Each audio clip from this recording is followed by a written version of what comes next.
Due to the ongoing pandemic, we are attempting to go as contactless as possible with our interactions. We're doing this to minimize the risks as much as possible for patients and staff.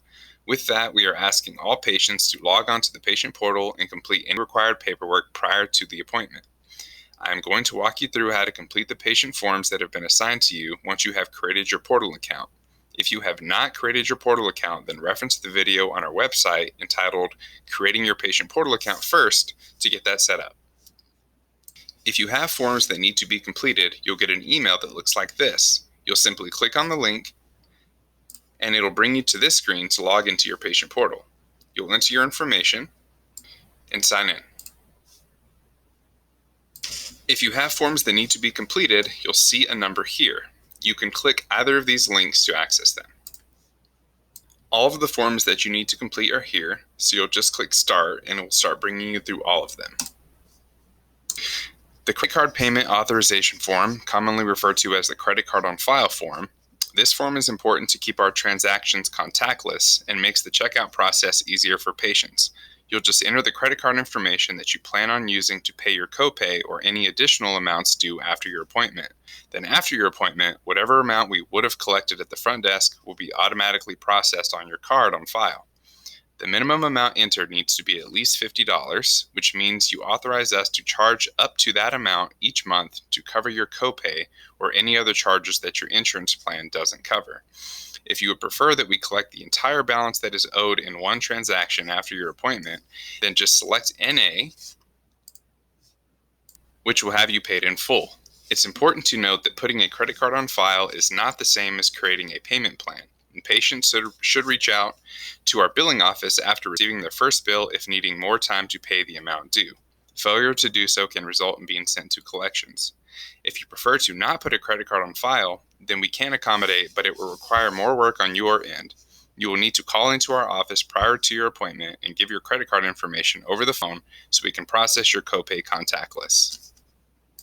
Once this all looks correct, you'll click with your mouse and sign here. Then hit submit. The conditions of treatment form just reviews all of our office policies and explains that we will bill your insurance, and if there is a balance afterward, then it is the patient's responsibility. The numbers on the form show you estimations of prices that we collect on unmet deductibles for different procedures, as we aim to be transparent on costs.